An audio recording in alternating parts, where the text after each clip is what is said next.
Assalamualaikum warahmatullahi wabarakatuh. Selamat pagi anak-anak. Semoga di pagi yang cerah ini kalian tetap semangat dalam belajar dan juga kalian tetap semangat dalam menuntut ilmu.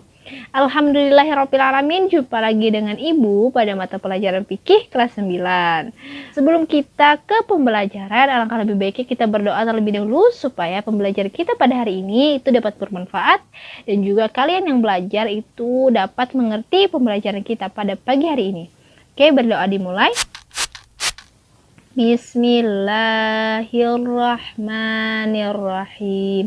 Raditu billahi rabba wa bil islami dina wa bi muhammadin nabiyya wa rasula rabbi zidna ilma warzuqna fahma birahmatika ya arhamar rahimin. Amin.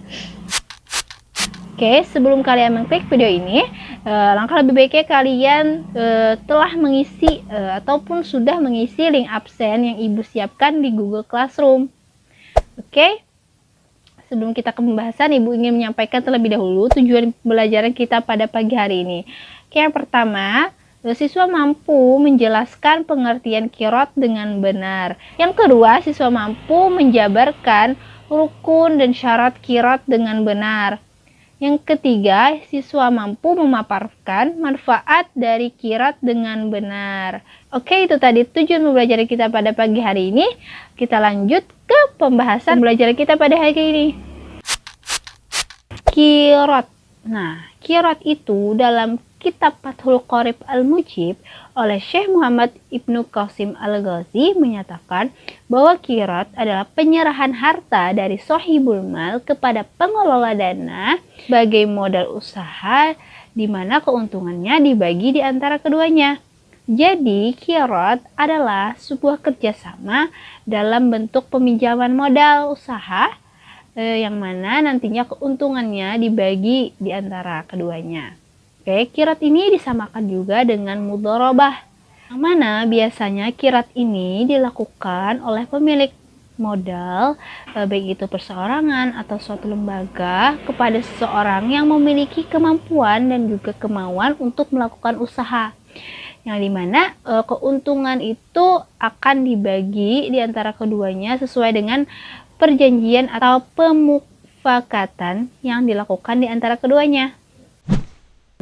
Hukum dari qiraat ini adalah mubah atau jaiz, yang mana bahkan dianjurkan dalam Islam gitu. Rasulullah Shallallahu Alaihi Wasallam pun pernah melakukan qiraat ini ketika berniaga di Syam dengan istri beliau Siti Khadijah sebelum jadi istri. Nah, oke.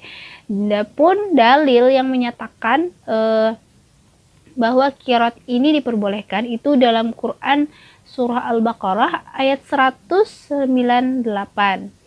Ijma pun menyatakan bahwa ulama sepakat bahwa qiraat ini diperbolehkan. Nah, adapun qiraat ini disamakan atau dikiaskan dengan musyaqqah.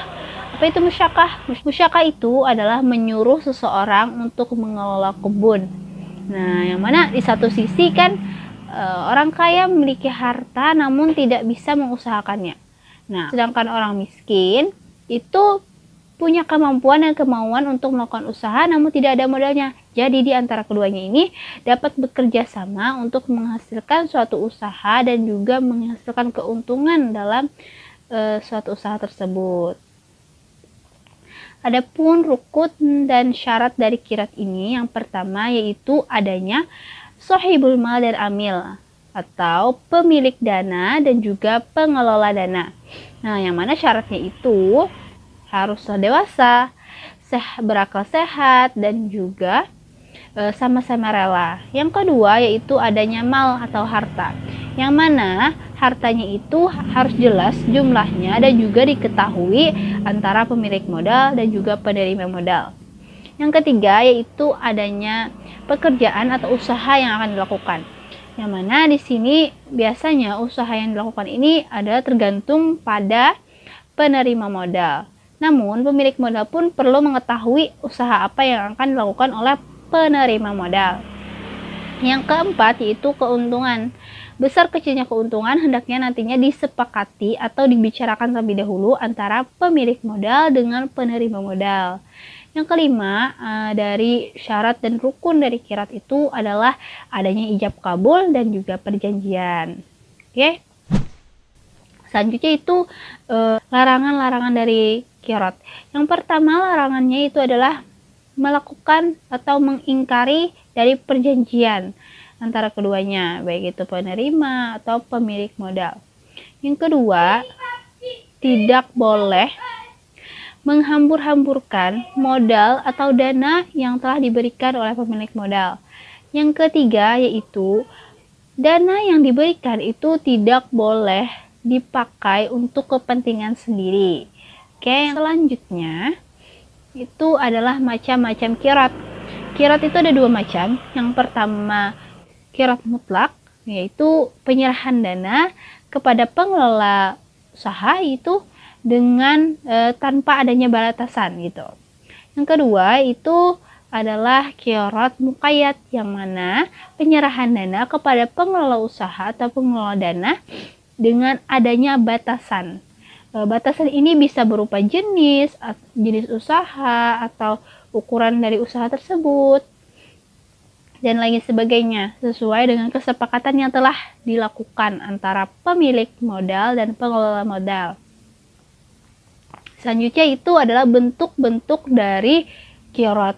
Qirat ada dua bentuk, yaitu yang pertama perseorangan atau sederhana, yang mana ini dilakukan dengan cara perseorangan.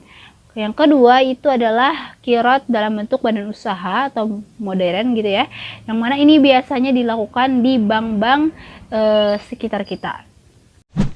Oke, selanjutnya itu adalah hal-hal yang perlu diperhatikan dalam qirat. Yang pertama, kalau ingin qiratnya itu berjalan dengan lancar dan sesuai dengan keinginan, maka perlulah di antara keduanya itu memiliki kemampuan dan juga kemauan. Yang kedua, yaitu pemilik modal haruslah memiliki kecermatan dalam melihat pengelola. Yang ketiga, yaitu pengelola modal pun haruslah bersifat amanah, jujur, dan profesional. Keempat, yaitu perjanjian di antara pemilik modal dan juga pengelola modal hendaknya dibuat sejelas mungkin supaya nantinya atau kedepannya itu dapat menghindari perselisihan di antara keduanya. Yang kelima, jika nantinya terjadi kerusakan atau kehilangan yang mana tidak diketahui oleh pengelola modal, nah itu akan ditanggung oleh pemilik modal. Yang keenam, jika ada kerugian di antara qirat tadi, di antara kerjasama yang dibuat, itu nantinya akan ditutupi dengan keuntungan yang telah didapat dari usaha tersebut. Selanjutnya itu adalah manfaat dari qirat. Yang pertama yaitu terwujudnya sifat menolong. Yang kedua yaitu salah satu ibadah yang dapat mendekatkan diri kepada Allah. Yang ketiga yaitu bagi yang mengqiratkan itu dapat pahala dari Allah dan juga dimudahkan oleh Allah dari segala urusannya. Yang keempat yaitu dapat mempertumbuhkan dan memperkembangkan perekonomian umat. Yang kelima, terbinanya pribadi-pribadi atau rasa dekat di antara keduanya, baik itu penerima modal dan juga pemilik modal. Yang keenam, yang meminjamkan modal kepada penerima modal akan mendapatkan pahala berkali-kali lipat dari Allah Subhanahu wa taala. Oke, itu tadi pembahasan kita mengenai qirat. Oke, kesimpulan kita pada pagi hari ini itu mengenai qirat. Qirat itu adalah suatu bentuk kerjasama berupa peminjaman modal tanpa bunga, yang mana keuntungannya nanti dibagi ke antara keduanya. Nah, qirat ini disamakan dengan istilah mudharabah. Qirat ini pun diperbolehkan dalam Islam, bahkan dianjurkan dalam Islam. Adapun rukun dan syarat dari qirat itu ada 5. Yang pertama itu ada penerima dan pemilik modal. Yang kedua itu ada harta. Yang ketiga itu ada jenis usaha atau pekerjaannya. Yang keempat itu ada keuntungannya. Yang kelima itu ada ijab kabulnya atau perjanjiannya. Selanjutnya itu ada bentuk-bentuk qirat, macam-macam qirat. Ada hal-hal yang perlu diperhatikan dalam qirat, ada manfaat dari qirat, dan banyak lagi.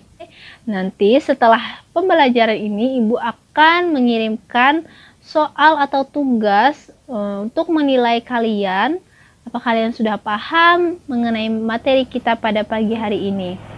Oke, nanti Ibu akan kirimkan di akhir pembelajaran. Ibu akhiri pembelajaran kita hari ini dengan mengucapkan hamdalah.